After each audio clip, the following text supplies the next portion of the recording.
Oke, bismillah ya. Baik, ngaji kita malam hari ini menuntaskan materi perjalanan menuju Tuhan, perjalanan spiritual dengan beliau Syekh Fariduddin Atthar. Malam hari ini semacam bedah novel. Tidak apa-apa ya, cuma novelnya spiritual. Untuk tema malam hari ini sebenarnya ya temanya agak tinggi, materinya agak berat. Jadi teman-teman mungkin untuk enrichment saja ya, untuk pengayaan dulu. Karena tidak bisa dicucuk tiba-tiba menjalankan versi yang disarankan oleh Syekh Fariduddin Atthar. Kalau ingin menjalankannya, ingin melakukannya, tetap harus di bawah bimbingan seorang guru. Tidak boleh nekat jalan sendiri, karena kita belum punya GPS-nya, kita belum punya kualifikasinya untuk menuju ke sini. Tapi perjalanan ke sini tetap harus kita mulai. Karena ini berhubungan dengan hakikat hidup kita. Semoga tidak ada di antara teman-teman yang sama sekali tidak niat dan tidak minat dengan ranah spiritual.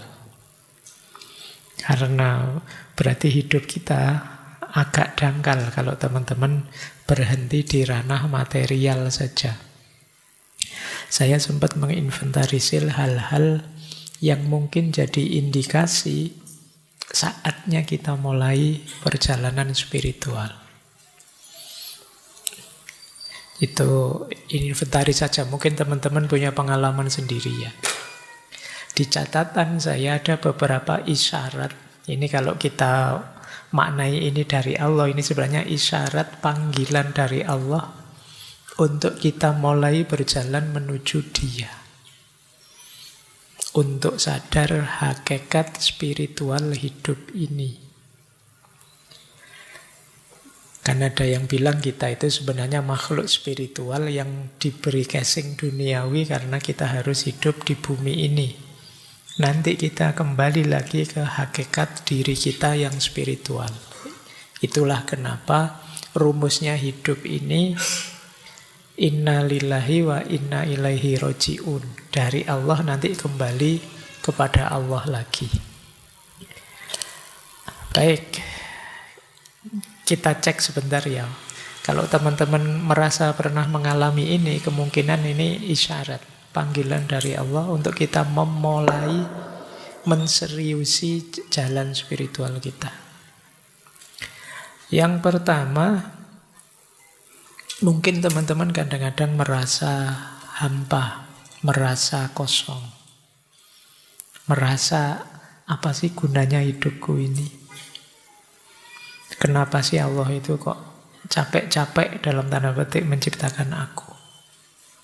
Ini kalau ada getar itu di hatimu, sebenarnya itu saatnya yuk kembali ke yang lebih hakiki. Itu yang pertama itu. Yang kedua, ketika kalian merasa bahwa kesenangan material, kenikmatan duniawi tidak bisa lagi memenuhi kehausan jiwamu. Saya biasanya kalau makan enak itu kalau sudah selesai ya nyaman. Berarti sekarang makan seenak apapun sudah biasa. Kenikmatan ini, kenikmatan itu yang dulu luar biasa. Tapi sekarang saya ngalaminya kok sudah tidak ada rasa ya Pak. Itu kemungkinan isyarat dari Allah. Yuk kita mulai ke yang lebih hakiki. Jadi tidak lagi dangkal di kenikmatan duniawi. Atau ada teguran, ada sentuhan langsung dari Allah.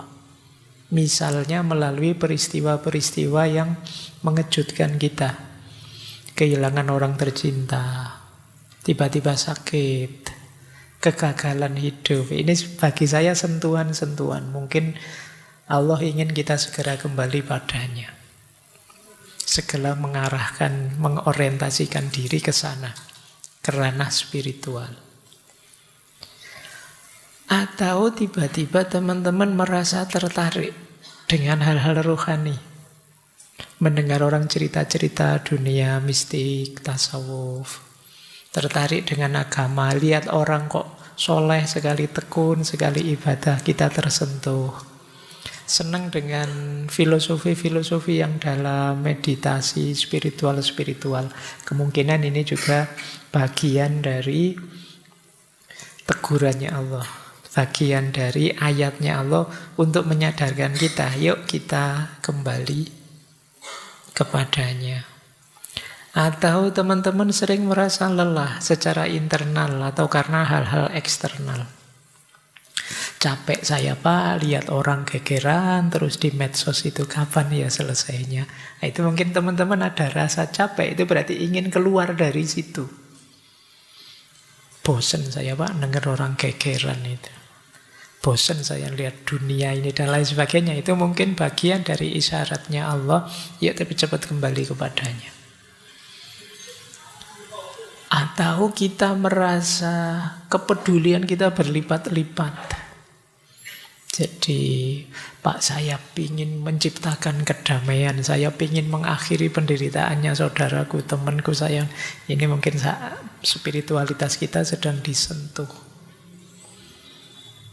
Atau ada rasa yang berbeda saat kita melihat alam di sekeliling kita. Rasanya tidak kayak dulu. Kalau dulu mungkin hanya sekedar indah materinya, tapi begitu lihat alam, ada sesuatu yang lain. Mungkin mengarah ke kebesaran Tuhan, atau ada kesadaran yang lebih transenden. Merasa alam itu bagian dari diri kita, dan lain sebagainya. Ini rasa-rasa ini mungkin bagian dari anugerahnya Allah menyadarkan kita tentang sisi dalam hidup ini. Atau mungkin yang lebih peka, ada bisikan-bisikan dari hati kita. Diingat-ingat bisikan yang baik ya, bukan bisikan yang negatif. Karena bisikan itu jenisnya macam-macam. Kalau kata Imam Ghazali, ada memang dari Allah, ada dari setan, ada dari nafsu. Bisikan jangan dibayangkan terus ada suara di telingamu ya. Itu agak sakit jiwa kalau kamu begitu. Ada dorongan. Kamu kok kepingin ini ya, kamu kok kepingin itu ya, kebaikan-kebaikan. Nah ini ayat, isyarat dari Allah untuk kamu semakin dekat padanya. Baik, teman-teman diingat-ingat ini ayat-ayat ini ya. Jadi mari kita baca, kalau teman-teman ketemu momen-momen ini, berarti saatnya kita memulai perjalanan yang lebih dalam. Hidup yang tidak dangkal lagi. Oke, kamu simpen materi ini karena saya tidak tahu situasi batinmu seperti apa hari ini, gejolak dialektika hidupmu seperti apa. Mungkin juga tidak pas, tidak cocok ya, pada saatnya akan ketemu dengan momen-momen itu. Oke, baik, ini pengantarnya. Karena kemarin ada yang tanya begitu ke saya, Pak, kapan sih Pak saya harus memulai perjalanan spiritual itu?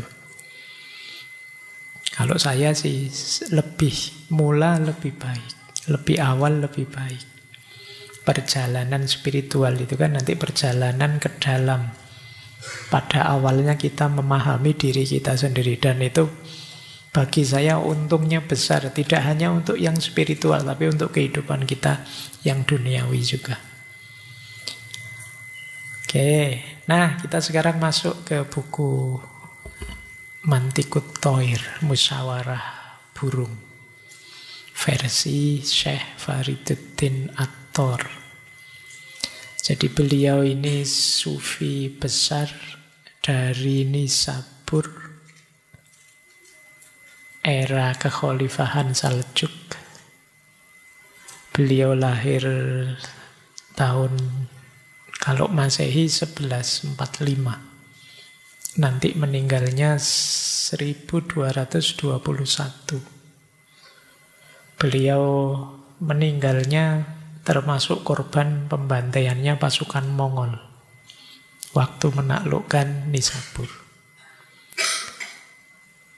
Jadi beliau ini kalau nama lengkapnya Syekh Fariduddin Abu Hamid Muhammad bin Ibrahim Attar.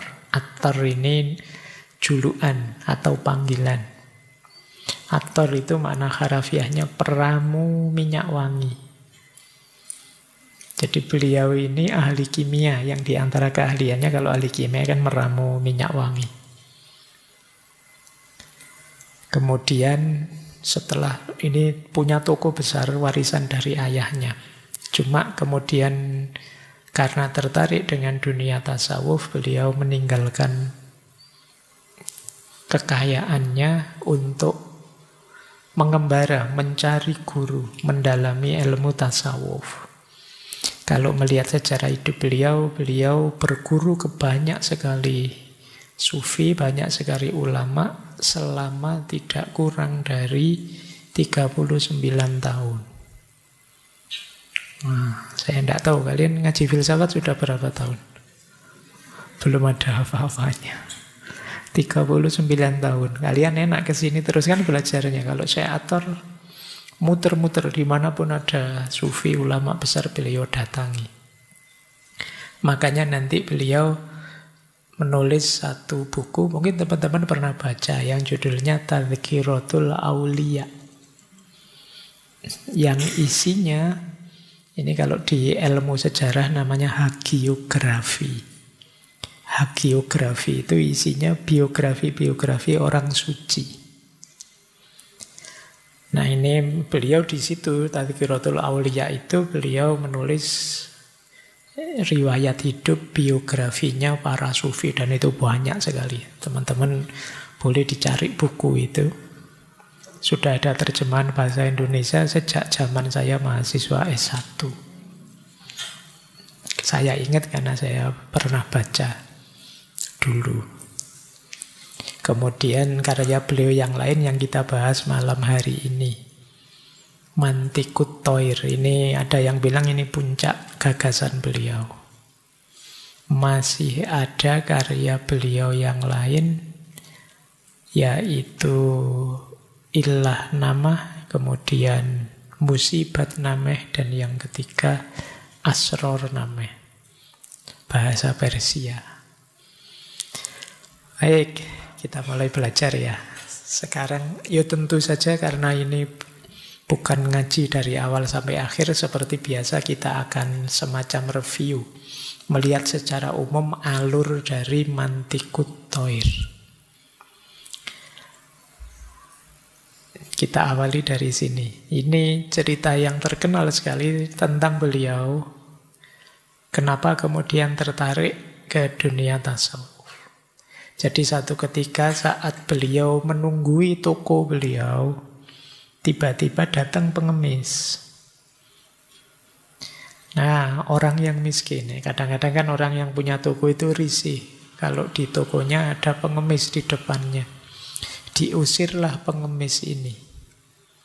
Ketika diusir oleh pemilik toko, pengemis itu terus berkata begini. Ya intinya, ndak apa-apa sih kamu ngusir aku. Jangankan meninggalkan tokomu. Meninggalkan dunia ini pun ndak berat bagiku.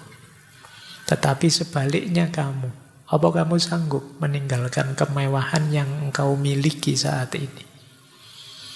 Itu yang negur pengemis.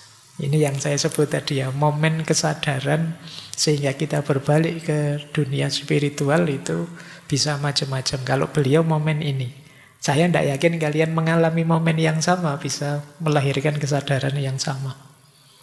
Mungkin kalau kalian ketemu pengemis yang ngomong kayak gini, mungkin malah marah-marah, malah cerewet, kayak ngomong, mungkin begitu. Wong yo miskin aja, mungkin kita begitu. Tapi kalau beliau, ya jatuhnya kemudian malah, iya ya, apa aku siap sekedar meninggalkan kekayaan, apalagi meninggalkan dunia. Dari situ terjadi pembalikan. Nah biasanya cerita-cerita para sufi itu ada momen ininya, jadi momen konversinya. Dari biasa-biasa terus berbalik tiba-tiba ke ranah spiritual. Oke, baik. Kita mulai ya. Kita ngaji kitab Mantikut Thoir. Ini memang isinya banyak simbol-simbol, juga banyak cerita-cerita sufistik. Jadi nanti ada aja ceritanya, ada kemudian kisah-kisah sufinya. Kalau saya bayangkan mungkin mirip kayak dunia sofi itu. Dunia sofi yang filsafat itu kan ada pikiran-pikiran tokohnya memang, kemudian ada cerita fiksinya. Nah ini fiksinya ya cerita burung-burung, tapi di tengahnya nanti ada potongan-potongan kisahnya para sufi untuk memperjelas ide yang mau disampaikan. Ya tentu saja tidak semua bisa saya angkat, tapi paling tidak mari kita jelajahi gagasan-gagasan utama yang ingin beliau sampaikan. Yuk kita awali bagian pertama, madah, pujian dan doa. Ini para ulama zaman dulu kalau nulis kitab selalu diawali dengan doa dan pujian. Kalau kalian mungkin yang mahasiswa kan tidak ada itu. Bagian awal skripsimu bukan doa tapi moto. Terus isinya untuk ibunya anak-anakku di masa depan kan. Iya, padune belum ada yang dipersembahin terus. Isinya begitu. Mbok ya diganti doa saja. Diganti pujian pada Allah. Oke, kita lihat ya. Ini saya potong ya, pujiannya panjang. Kalau ada titik-titik berarti ada yang saya potong. Tidak mengurangi gagasan utamanya insya Allah. Segala puji baginya. Setelah itu ya, amma ba'du. Ini panjang puji-pujian pada Allah, terus amma ba'du. Adakah engkau kira mudah saja untuk sampai pengetahuan kerohanian? Itu bagaikan keberanian menghadapi segalanya. Jadi mungkin teman-teman kemarin ngaji spiritual di bulan ini itu kan materinya macam-macam itu. Dipahaminya mudah. Tapi jangan dikira itu mudah, karena untuk menjalankannya memerlukan keberanian yang sangat besar. Tidak banyak orang berani seperti Syekh Athor tadi meninggalkan kemewahannya, meninggalkan kenikmatan hidupnya. Maka kata beliau, apakah kau kira mudah saja sampai pada pengetahuan kerohanian? Itu bagaikan keberanian menghadapi segalanya. Wahai kearifan, engkau tak lebih anak susuan. Sedangkan akal budi mereka yang berpengalaman pun bisa salah jalan. Ini kata-kata ini mengindikasikan perjalanan spiritual itu tidak semata-mata konsep teori dan akal.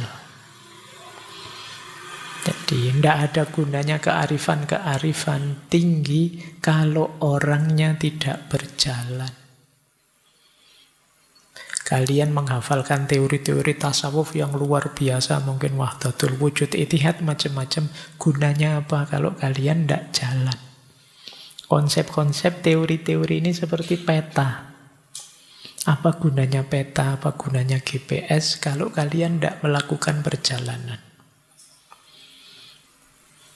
Wong melakukan perjalanan pun bisa salah jalan. Sedangkan akal mereka yang berpengalaman pun bisa salah jalan. Bahkan kalau sudah berjalan pun ya, apa jaminan bisa sampai? Bagaimana aku, kata beliau, si dungu ini. Ini yang didungukan dirinya sendiri ya, bukan orang lain. Bagaimana aku si dungu ini dapat sampai ke hakikat? Dan kalaupun bisa, bagaimana aku bisa memasuki pintunya? Ini kesadaran bahwa aku ini lemah.